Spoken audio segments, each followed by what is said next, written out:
hasil karya dari siswa 12 MIPA 1. Mereka membuat media pembelajarannya sendiri. Mereka kreatif dan inovatif.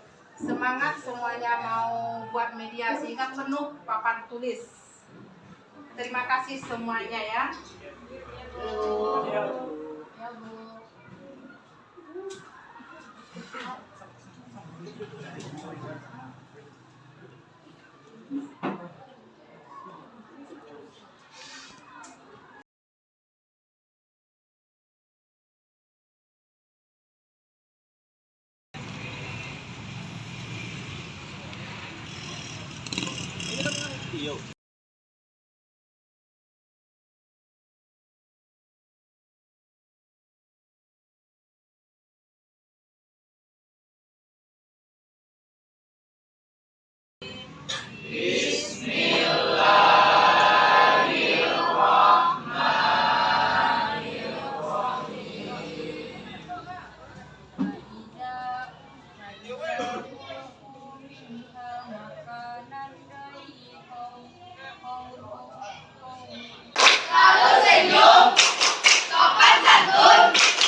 Amitosis dan mitosis.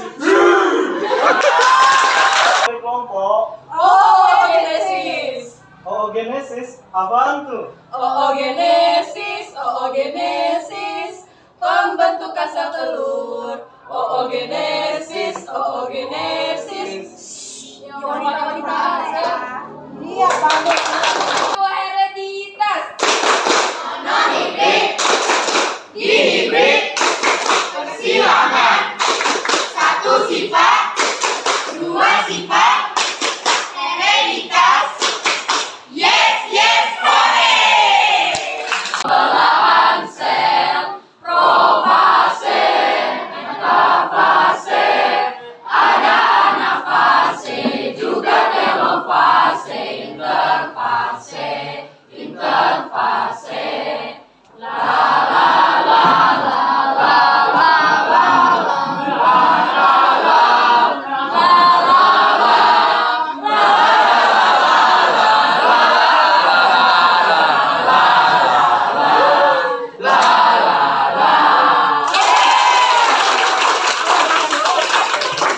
Spermatogenesis diawali dengan spermatogonium atau sel induk dari sperma yang diploid mengalami pembelahan sel secara mitosis dan menghasilkan spermatosit primer yang juga diploid karena terjadi secara mitosis.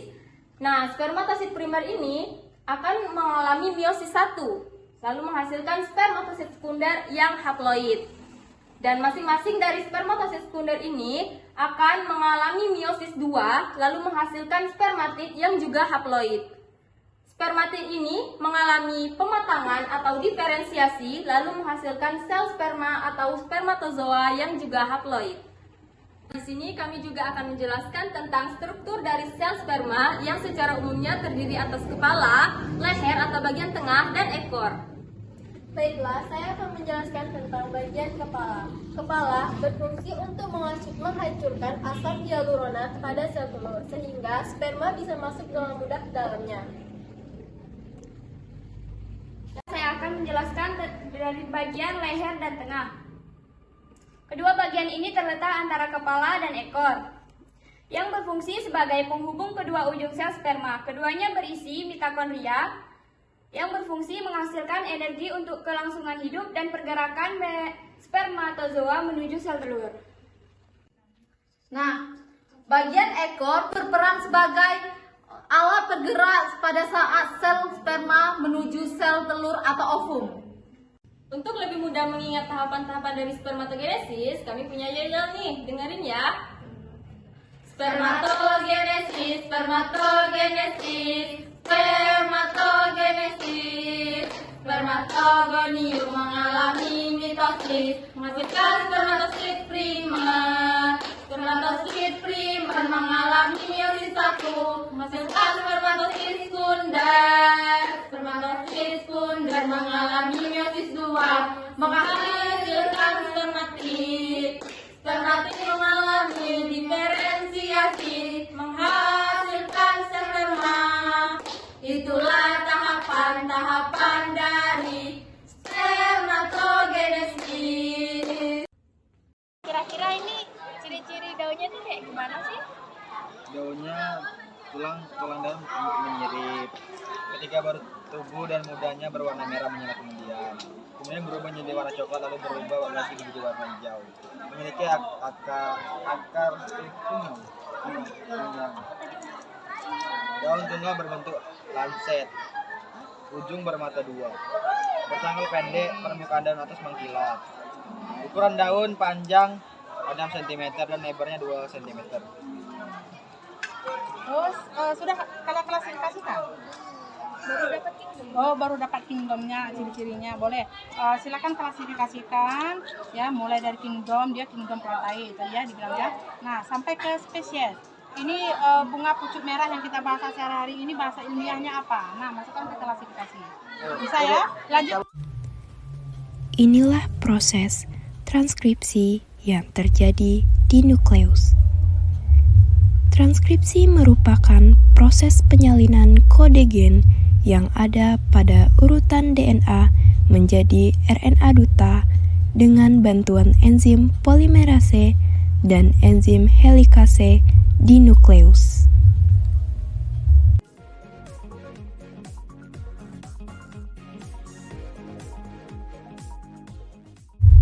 Nukleus pada bagian ini terdapat ikatan double helix DNA.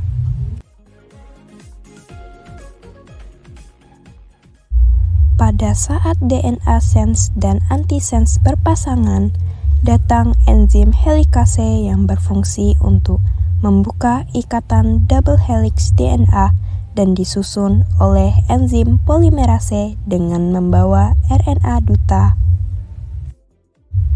Setelah ikatan helix DNA terlepas, maka RNA duta dan sense berikatan. Di sini, DNA sense mentranskripsikan kode gen pada RNA duta untuk melakukan proses translasi. Kemudian, RNA duta meninggalkan nukleus dan menuju ke sitoplasma. Setelah RNA duta terlepas, sense dan antisense kembali berikatan. Inilah proses translasi yang terjadi di sitoplasma. Translasi adalah proses penerjemahan kodon menjadi rangkaian asam amino oleh RNA transfer di ribosom. Setelah RNA duta ada di Jika saya proteobakteria hidup di rawa-rawa,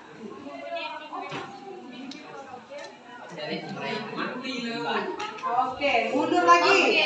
jika saya archaeobacteria, Kacang hijau yang disiram dengan air gula dan air teh untuk pengamatan hari ketiga. Batangnya sudah meninggi dan daunnya sudah mulai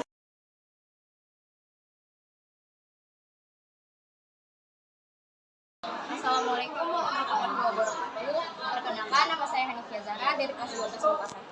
Di sini saya akan memberikan pendapat saya tentang bagaimana proses pembelajaran Ibu Yuliani selama ini. Lebih tepatnya di bidang pendidikan mata pelajaran biologi. Baik, saya mengenal Ibu Yuliani sudah sangat lama, selama 3 tahun kurang lebih, dari saya awal kelas 10 sampai kelas 12. Cara pembelajaran Ibu Yuliani itu sangat menyenangkan, sangat asyik dan seru. Terutama sumber yang digunakan ataupun media pembelajarannya itu tidak hanya berpaku pada satu sumber saja. Seperti yang kita ketahui dahulu itu sumber hanya menggunakan buku saja, tetapi di zaman modern ini sumbernya sudah sangat banyak. Ibu Yuliani tidak hanya menggunakan media pembelajaran berupa buku tulis, ataupun dengan cara menulis ataupun catat, tetapi juga menggunakan media seperti Infocus. Nah, di Infocus itu Ibu Yuliani memaparkan materinya dengan sangat jelas, cara pembelajarannya, cara menjelaskan materinya itu sangat-sangat mudah dimengerti. Karena kan ini biologi, ini banyak sekali materi yang harus kita hafal, terutama saat ini saya sudah kelas 12, maka dari cara pembelajaran Ibu Yuliani yang begitu menyenangkan dan mudah dipahami, itu sangat masuk di materi-materi yang diajarkan beliau. Kemudian beliau juga tidak hanya belajar di dalam kelas saja, tetapi kami, para muridnya juga dibawa ke lapangan luar atau di luar kelas. Kemudian juga kami melakukan banyak sekali praktek. Contohnya praktek tentang pertumbuhan dan perkecambahan tentang kacang hijau. Kami melakukan prakteknya di rumah, kemudian kami menulis laporannya bersama-sama dan mendokumentasinya lewat dari video dan foto. Kemudian Ibu Yuliani juga bukan hanya tentang pembelajaran saja, beliau juga mengajarkan kami bagaimana cara sikap toleransi kepada sesama, tidak memandang budaya, suku, ataupun bangsa, ataupun kepercayaan. Contohnya seperti kita sedang berdiskusi, Ibu Yuliani memimpin acara diskusi dengan sangat amat baik. Beliau memberikan waktu kepada siswa untuk yang bertanya dan memberikan waktu juga kepada siswa yang menjawab. Kemudian itu memberikan kami keaktifan dalam bertanya agar siswa lebih berani dan dalam menghadapi masa depan. Berkaitan dengan masa depan, Ibu Yuliani juga memiliki karakter yang sangat bagus dalam membimbing kami menuju masa depan. Beliau memberikan pencerahan, motivasi untuk kami ke depannya supaya lebih bagus lagi, supaya kami lebih memiliki sifat yang bagus, karakter yang bagus, serta akhlak yang bagus juga. Yuliani itu berperan sebagai fasilitator. Di sini bukan guru yang menjelaskan materi, tetapi siswa yang diminta untuk aktif dalam pembelajaran. Contohnya seperti tugas sintesis protein, kami para murid diminta untuk membuat video bagaimana proses transkripsi dan translasi. Contohnya kami menggunakan IT sebagai medianya, kami membuat berbagai kreasi untuk misalnya penggunaan kode dan anti kodenya, itu kami mengetik di dalam laptop, kemudian kami print dengan berbagai macam warna sehingga lebih menyenangkan. Kemudian juga Ibu Yuliani itu pembelajarannya beliau sangat menyenangkan. Seperti saya bilang tadi, menggunakan IT. Contohnya saat kami ulangan, kami menggunakan Quizizz sebagai medianya, bukan lagi tulis tangan. Selain itu juga Ibu Yuliani juga menggunakan media yang sangat menyenangkan, seperti kami diajak belajar itu dengan metode bermain dengan cara bernyanyi, kemudian kami juga berpantun sebagai evaluasinya supaya tidak terlalu monoton atau terpaku pada satu titik. Selain itu juga yang terakhir, Ibu Yuliani juga mengajak kami melakukan pembelajaran di luar, mengenal lebih dekat dengan alam dan juga mengenal apa saja fungsi-fungsi alam itu di dalamnya. Juga menggunakan ice breaking sebagai motivasi untuk memberikan semangat kepada siswa-siswanya untuk melakukan pembelajaran lebih semangat lagi, lebih termotivasi untuk masa depan. Baik, sekian pendapat dari saya tentang cara pembelajaran dari Ibu Yuliani dalam bidang pelajaran biologi. Saya ucapkan terima kasih. Wassalamualaikum warahmatullahi wabarakatuh.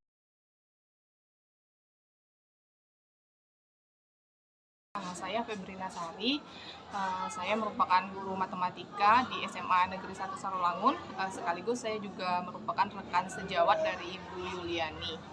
Nah, pada kesempatan ini saya ingin memberikan pendapat gitu ya, mengenai seperti apa Ibu Yuliani ini kesehariannya dalam mengajar. Nah, jadi yang saya pernah lihat dan pernah saya temui gitu, beliau ini orangnya sangat terbuka gitu. Terbuka dalam artian ketika mendapatkan masalah di kelas, beliau suka bercerita, meminta pendapat tidak hanya dari rekan sejawat sesama biologi, tapi kami dari bidang studi lain juga sering bertukar pendapat gitu. Nah, salah satu yang pernah saya temui di sini, Bu Yuliani pernah saya lihat mengajak siswanya tidak hanya belajar terfokus di dalam kelas, tapi juga memanfaatkan sumber belajar dari alam sekitar begitu. Nah, jadi ketika belajar di kelas pun juga Ibu Yuliani selalu menggunakan model pembelajaran yang beragam macam. Nah, seperti itu. Nah, apabila Bu Yuliani di kelas yang pernah saya temui, Bu Yuliani pernah menggunakan model pembelajaran yang berbasis masalah atau problem based learning.